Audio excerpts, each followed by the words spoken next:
Hello everyone, welcome to the world of stories. और आ गए फिर से हम आप लोगों के सामने एक और नया रियल हॉरर एक्सपीरियंस लेकर। कंटारा मूवी का नाम आप लोगों ने सुना होगा। आप में से कई लोगों ने कंटारा मूवी देखी भी होगी, लेकिन आप में शायद कई लोग नहीं जानते हैं कि जो कंटारा मूवी है ये कोस्टल कर्नाटका के विलेजेस के एक बहुत पुराने ट्रेडिशन के ऊपर बेस्ड है, जिसका नाम है भूतकोला।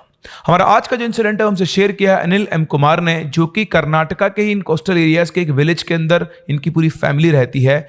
ये बेसिकली बेंगलोर में पढ़े लिखे हैं, लेकिन वहां से 65 किलोमीटर दूर इनका एक विलेज है जहां पर इनका पूरा फैमिली ट्री रहता है। इनके डैड के 10 सिबलिंग्स हैं, जिनका वहां पर बहुत बड़ा परिवार रहता है, और साथ ही साथ इनकी बहुत सारी जमीन भी वहां पर है। तो इनके विलेज में और आसपास के विलेजेस के अंदर ये एक ट्रेडिशन है भूतकोला, जिसके अंदर ये लोग देवात्मा और प्रेतात्मा दोनों की पूजा करते हैं। यहां पर प्रेतात्मा का मतलब भूत या फिर किसी डेविल की बात नहीं हो रही है।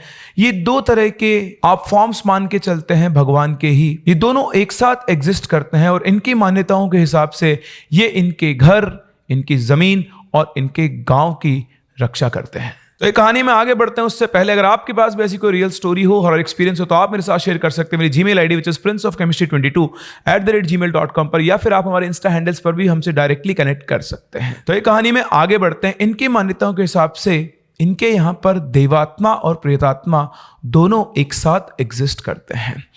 तो जो पंजुर्ली देवता है वो देवात्मा है और जो गुलिगा है वो प्रेतात्मा है।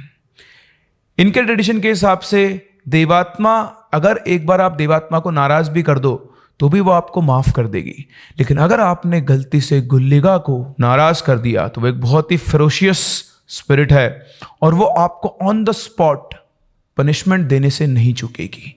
इसीलिए जब भूतकोला डांस किया जाता है तो इस चीज का स्पेशली ध्यान रखा जाता है कि इन दोनों में से कोई भी देवात्मा या फिर प्रेतात्मा नाराज ना हो, और इनको खुश करने के लिए ही ये सारा ट्रेडिशन फॉलो किया जाता है। ऐसा कहा जाता है कि जब भी कोई नया घर बनता है, गृह प्रवेश होता है या आप कोई भी नया काम करते हो तो भूतकोला डांस वहाँ पे करवाया जाना चाहिए, और उसके बाद ही आप अपने कार्य का शुभारंभ कर सकते हैं। वहाँ पर एक पर्टिकुलर कम्युनिटी के लोग हैं जो भूतकोला डांस करते हैं, और भूतकोला डांस करते टाइम उनके अंदर कोई ना कोई आत्मा होती है। बिल्कुल पजेस्ड फॉर्म के अंदर वो डांस करते हैं। डांस करके जब वो थक जाते हैं, एक जगह बैठ जाते हैं, उसके बाद लोग आकर अपने सवालों के जवाब उनसे पूछते हैं और वो उनकी सवालों के जवाब उन्हें देते हैं। साथ ही साथ उनकी जो भी प्रॉब्लम चल रही है वो उनके उपाय भी उनको बताते हैं, और इस तरह से भूतकोला डांस कंप्लीट होता है। तो ये एक छोटा सा ओवरव्यू था कि एक्चुअली भूतकोला डांस क्या होता है। ये बढ़ते हैं अपनी कहानी में आगे।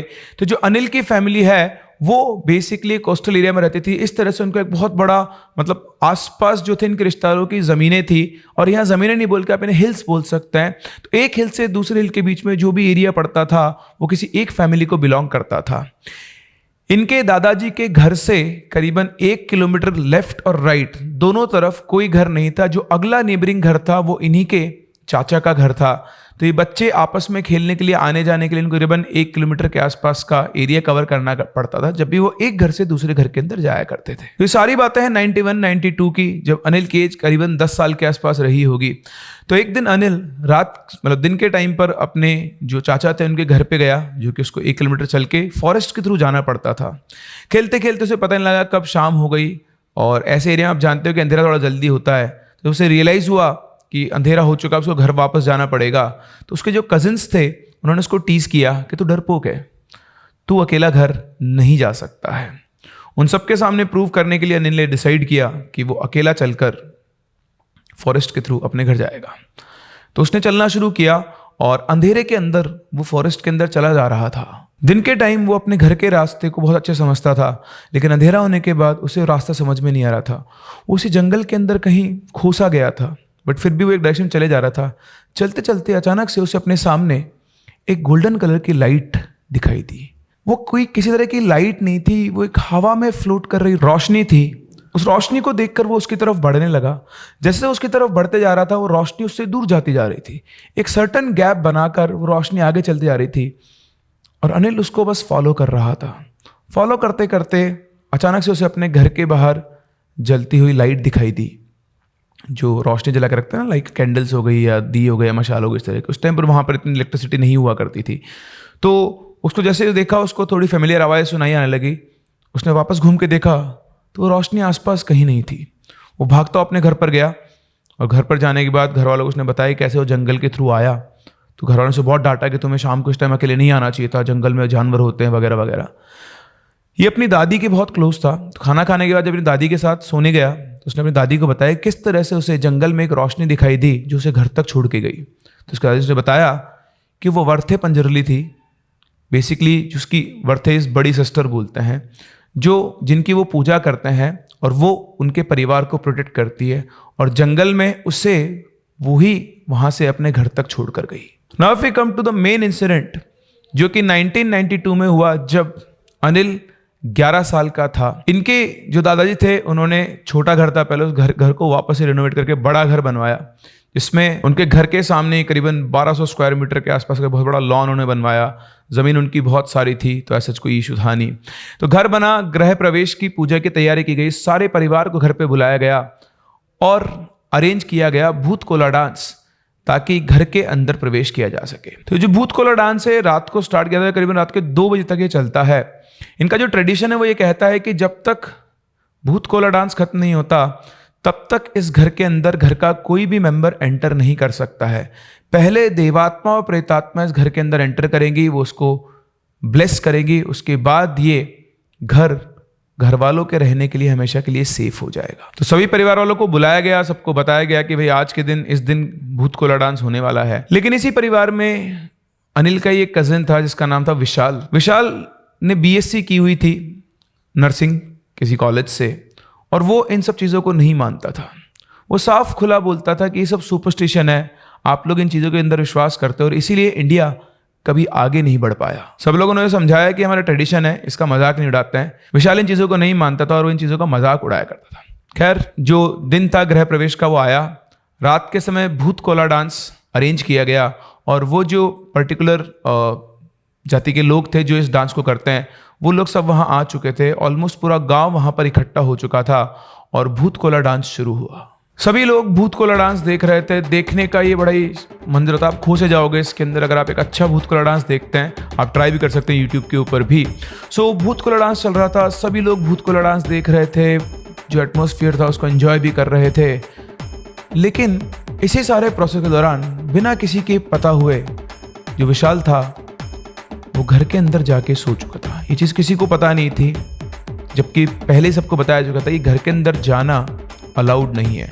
लेकिन विशाल इन चीज़ों को नहीं मानता था और वो उस घर के अंदर जाकर सो गया। डांस चलते चलते अचानक से घर का गेट बहुत तेजी से खुला और वो जो विशाल था वो बहुत तेज स्पीड से भागता हुआ घर से बाहर निकला चिल्लाता हुआ, और चिल्लाते उसके सामने, घर के जस्ट सामने ही एक जैक फ्रूट का पेड़ था जिसपे वो वर्टिकली सीधा सीधा चढ़ गया। मतलब वो इतना तेज भागता हुआ है कि सीधा वो पेड़ के ऊपर चढ़ गया, ग्रेविटी को डिफाई करते हुए। आप समझ पा रहे हैं, वो ऐसे नहीं चढ़ा, वो भागते हुए इस तरह से सीधा सीधा पेड़ के ऊपर चढ़ गया और पेड़ की जो टॉप वाली ब्रांच थी उसके ऊपर जाकर बैठ गया और वो बुरी तरह से हिल रहा था। और अब विशाल सभी लोगों को बिल्कुल क्लियरली पेड़ के ऊपर बैठा हुआ दिखाई दे रहा था। सभी लोग उसको देख रहे थे। वो ट्री की ब्रांच के ऊपर खड़ा हुआ और उसी पजेस्ड मैनर में वो भी डांस करने लगा। और हाले कन्नड़ा के अंदर पता नहीं वो क्या क्या बोले जा रहा था। मैं आपको बता दूं, हाले कन्नड़ा की जो एंशिएंट कन्नड़ लैंग्वेज है जो अब नहीं बोली जाती है, ये सिर्फ 11 to 16 सेंचुरी के जो टेक्स्ट या फिर बुक्स हैं सिर्फ उनके अंदर बची है। कर्नाटक के लोग भी अब इस लैंग्वेज को यूज़ नहीं करते हैं। तो जो नीचे लोग भूत कोला डांस कर रहे थे, जो बेसिकली वो जो 2 इंसान होते हैं जो भूत कोला डांस परफॉर्म करते हैं, वो भी उनको देख रहे थे। उन्होंने देख कर इन सबसे बोला कि गुल्ली का बहुत नाराज़ है और वो इस घर और इस फैमिली को डिस्ट्रॉय कर देगा। उसने वापस उधर गुल्लिका से पूछा, इनकी बातचीत हुई, उसने वापस से बताया कि गुल्लिका नाराज़ इसलिए है क्योंकि ये लड़का हमारे परंपरा को तोड़ते हुए इस घर के अंदर जाकर सो गया और अब गुल्लिका इस लड़के को मार देगा और इसके पूरे परिवार को भी तहस नहस कर देगा। ये सुनकर सब घबरा गए।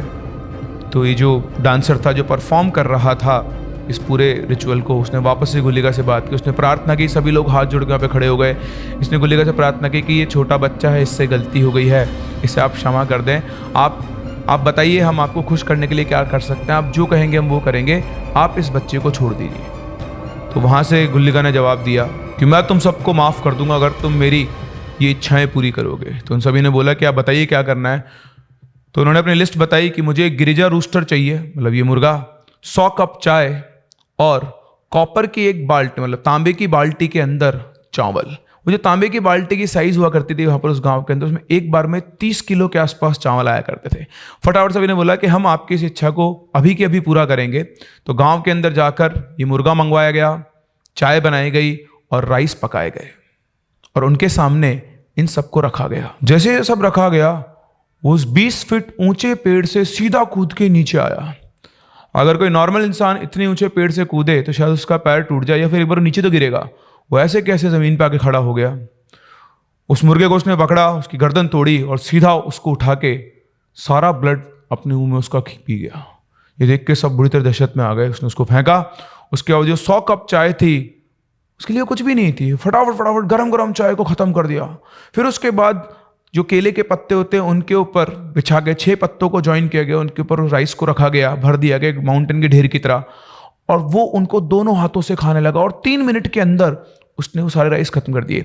इस तरह से 4 बार उसके सामने और चावल रखे गए और वो सारे चावल वो खत्म कर गए। और उसके बाद उसने मारी एक लंबी सी डकार। उसके बाद उन्होंने बोला, मैं तुम्हारे प्रसाद से खुश हुआ। इसके बाद सभी लोग उनके पैरों में पड़ गए, उनसे आशीर्वाद लिया। इसके बाद वो विशाल की बॉडी को छोड़ के बाहर चले गए और विशाल वहीं की वहीं बेहोश हो गया। उसको फटाफट से उठा के घर के अंदर ले जाया गया।